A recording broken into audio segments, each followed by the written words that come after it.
This review was prepared by Nayernia and published by TheoryHub. TheoryHub covers a wide range of theories and acts as a starting point for theory exploration in different research and teaching and learning contexts.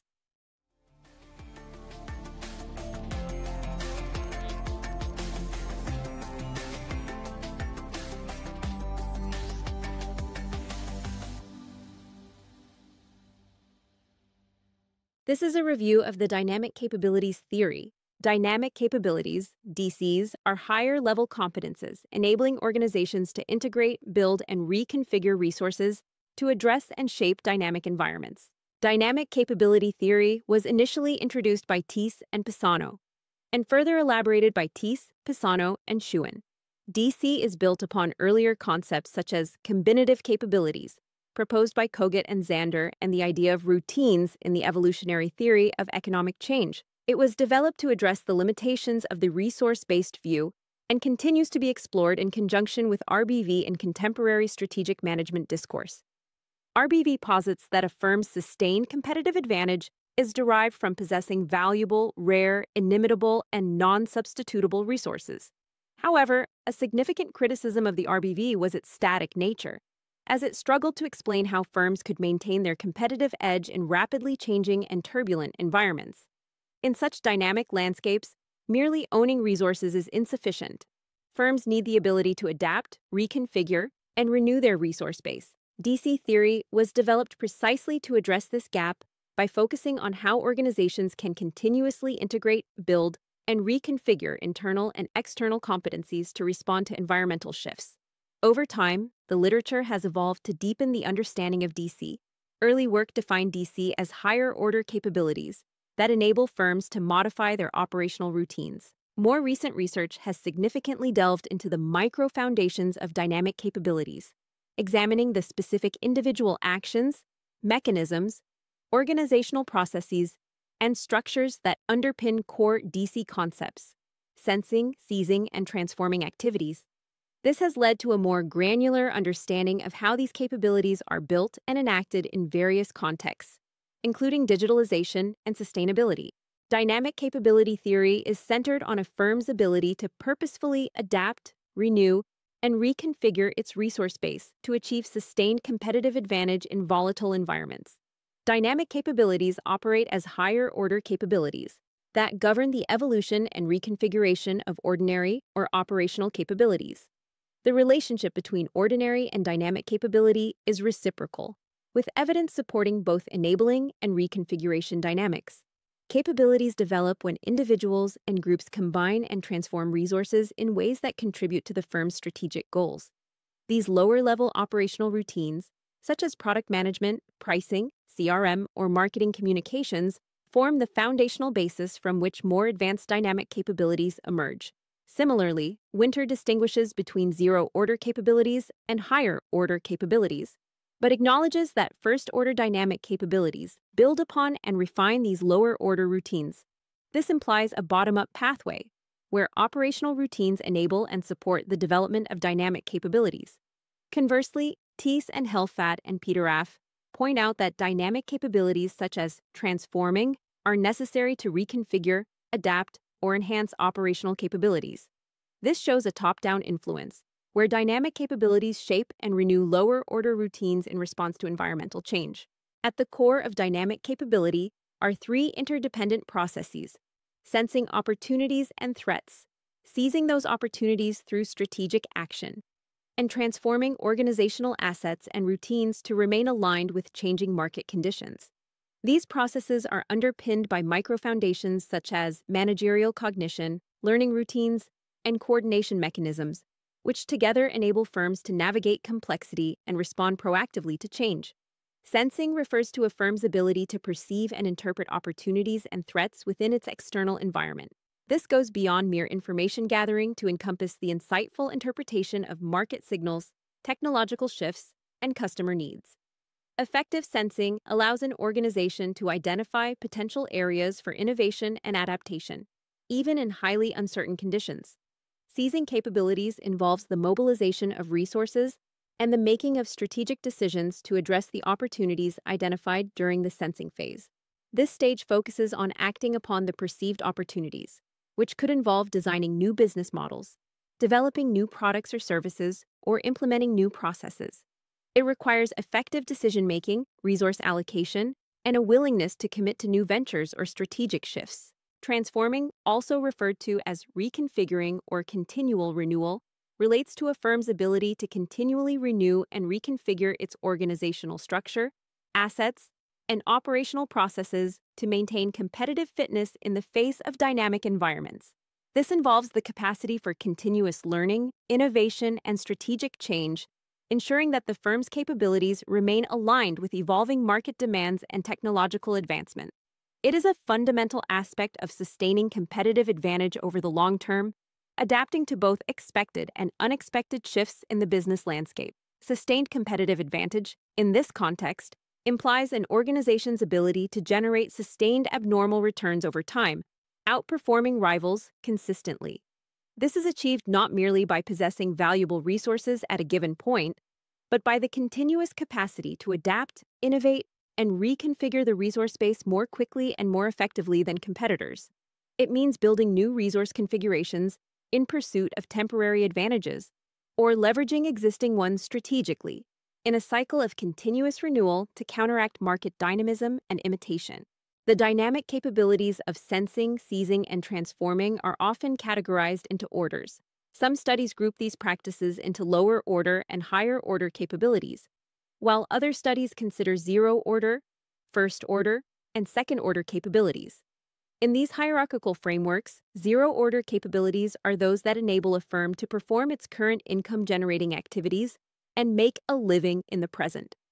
First-order dynamic capabilities then refer to the patterned processes used to extend, modify, or create these zero-level ordinary capabilities, such as routines for new product development or market expansion. Moving further up the hierarchy, second-order dynamic capabilities involve the capacity to learn and to systematically build, renew, or reconfigure the first-order dynamic capabilities themselves, essentially improving how the firm changes. Consequently, the overarching dynamic capabilities of sensing, seizing, and transforming, as conceptualized by Thies, represent these higher-order functions that guide the evolution of a firm's operational base and its approaches to adaptation and innovation. However, it should be noted that while transforming is typically higher order, sensing and seizing are more ambiguous and contain both lower and higher order elements, depending on how routinized or strategic they are. Lower order capabilities, commonly referred to as operational capabilities, consist of the repetitive routines and processes that underpin an organization's day-to-day functioning. These capabilities are typically stable, cumulative, and path-dependent. They enable firms to efficiently produce and deliver goods or services by leveraging existing knowledge, assets, and workflows. Their primary function lies in ensuring reliability, consistency, and productivity within known markets and technologies. As such, these capabilities are often associated with operational excellence and process optimization, but are generally considered imitable and unlikely to provide sustainable competitive advantage on their own. Although there is broad agreement that lower-order capabilities are essential for organizational continuity and incremental improvement, there remains disagreement over whether certain dynamic routines should be partially categorized as lower order, or whether they belong to a distinct layer of adaptive capabilities. While lower-order capabilities are often distinguished from dynamic capabilities, some scholars argue that elements of sensing and seizing, as articulated in Thies's dynamic capabilities framework, could partially rely on lower-order routines. For example, sensing may include routine data collection or customer feedback systems, and seizing may involve established procedures for allocating resources or making incremental improvements. However, while some views suggest that foundational capabilities can support the emergence of more dynamic forms, this needs to be interpreted cautiously, as elaborated below. Winter proposes a hierarchical model in which first-order dynamic capabilities are distinct from zero-order operational capabilities, but still incremental in nature, serving as precursors to more transformational second-order capabilities. This blurs the boundary between lower-order and dynamic capabilities, especially in moderately dynamic market environments. Capabilities are more structured and routine-like in stable contexts, but become fluid and experiential in high-velocity environments.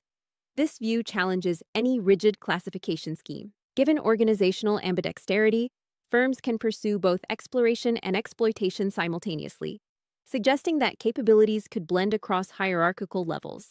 Complementary to the above, higher-order capabilities, often referred to as second-order capabilities, represent a firm's capacity to purposefully adapt, reconfigure, or build new resources and competences in response to substantial environmental change. Unlike operational capabilities, which focus on efficiency and reliability, higher-order capabilities are associated with organizational transformation, strategic renewal, and innovation. These capabilities are crucial in turbulent environments, allowing firms to explore new markets and technologies and to evolve strategically over time. This transformative nature is captured in the transforming component of TEAS's triad of dynamic capabilities of sensing, seizing, and transforming. While sensing and seizing involve detecting opportunities and allocating resources, transforming encompasses deep structural change. However, the literature diverges on the sequencing and hierarchy of these capabilities. Researchers position transforming as an outcome of sensing and seizing, while others present second-order capabilities as antecedents that enable the formation of new sensing and seizing routines. The former view suggests a bottom-up sequence in which higher-order capability emerges through the execution of more foundational processes. In contrast, the latter framing implies a top-down relationship. As such, second-order capabilities are not simply transformational outcomes of sensing and seizing routines, but rather the underlying strategic competencies that enable their very formation. These differing logics of metastructural versus sequential practices generate apparent contradictions in how capabilities are classified and related. A third perspective supports a reciprocal or co-evolutionary relationship, where capabilities influence each other dynamically over time through feedback, learning, and recombination. Similar emergent models propose that higher-order capabilities can arise from the integration and refinement of lower-level routines in practice, as seen in contexts such as organizational resilience or crisis adaptation. This challenges linear and hierarchical assumptions of capability development. Schilke and Gerzen support a structural view, conceptualizing higher-order capabilities as second-order constructs composed of multiple interrelated lower-level routines, such as coordination, learning, and transformation. This implies a formative relationship, showing that lower-level routines form the higher-order construct. However, once established, the higher-order capability could guide or reshape its components, for instance, by institutionalizing coordination routines. Other perspectives further complicate the picture of capability hierarchies and development. They propose a capability lifecycle model in which capabilities evolve, branch, replicate, and adapt. This potentially blurs the boundaries between capability levels as they mature or change in function. Thus, over time, lower-order capabilities can evolve into higher-order ones, and vice versa, as part of adaptive learning paths. Alternative emergent models illustrate how complex second-order capabilities like organizational resilience can emerge through the dynamic interplay of sensing, seizing, and transforming processes in response to external shocks. By contrast, second-order capabilities as intentional meta-capabilities can in some cases guide the formation or renewal of lower-order routines and competences in anticipation of strategic challenges. The seminal work by Thies, Pisano, and Schuen initially proposed dynamic capabilities as firm-specific, idiosyncratic abilities to integrate, build, and reconfigure internal and external resources. Subsequently, Eisenhart and Martin significantly extended the theory, proposing dynamic capabilities as identifiable, best practice routines, challenging the earlier notion of uniqueness. Later, Zollo and Winter refined the theory further by conceptualizing dynamic capabilities as structured, systematic learning processes rather than merely ad hoc adaptations. Thies offered another influential revision, categorizing dynamic capabilities into three core processes: sensing, seizing, and transforming capabilities, thus clarifying their functional roles. More recently, the literature has explored the micro-foundations perspective, emphasizing managerial cognitive abilities, routines, and individual behaviors as underlying components of dynamic capabilities, reflecting an ongoing theoretical evolution towards greater specificity and empirical grounding. Since its introduction, the dynamic capability theory has been widely applied across multiple academic disciplines, to explain how organizations adapt and sustain competitive advantage in changing environments. Originally grounded in strategic management, the concept has since informed research in fields such as operations and supply chain management, marketing, innovation management, information systems management, and other management research domains. Scholars have used dynamic capabilities to examine phenomena ranging from product innovation and supply chain agility to strategic alliances and digital transformation. Parallel to this broad application, there has been a growing emphasis on the micro-foundations of dynamic capabilities. Micro-foundations are the individual level and organizational mechanisms that underpin sensing, seizing, and transforming processes. This micro-level perspective focuses on routines, cognitive capabilities, and leadership behaviors as the building blocks of dynamic capability. Specifically measuring and quantifying the micro-foundations reflects a shift toward unpacking the internal workings of capabilities. This allows researchers to link abstract theoretical constructs to concrete actions, behaviors, and decision-making processes at various levels or units of analysis. Despite extensive application in strategic management research, dynamic capability theory has attracted substantial critique, primarily for its conceptual ambiguity, operationalization challenges, and tautological reasoning. Scholars argue that DC theory suffers from significant definitional vagueness, leading to inconsistent interpretations and empirical applications. Laaksonen and Peltoniemi specifically emphasize the problematic operationalization of dynamic capabilities, noting discrepancies between theoretical constructs and empirical measures, which complicate the distinction between dynamic and ordinary capabilities and introduce methodological biases.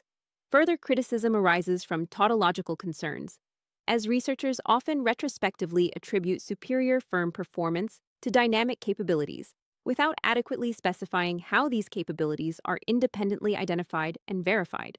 Additionally, the contextual dependency of DCs varying distinctly across moderately and highly dynamic environments raises concerns about the theory's generalizability and universal applicability. Internal theoretical contradictions, notably the divergent perspectives proposed by Thies, Pisano, and Schuen, emphasizing firm-specific and evolutionary processes, versus Eisenhardt and Martin identification of broadly applicable best practices, further challenge the coherence and robustness of DC theory. The theory also inadequately addresses spontaneous, ad hoc responses and managerial improvisation, which could be crucial in highly volatile environments. Lastly, despite an emphasis on micro-foundations and managerial agency as vital to capability development, empirical studies struggle to systematically account for these complex cognitive and behavioral factors, leaving significant gaps in understanding how DCs practically manifest themselves within organizational processes. These critiques collectively indicate significant theoretical and methodological limitations, necessitating refined definitions, rigorous empirical approaches, and clearer articulation of DC's operational mechanisms and boundary conditions.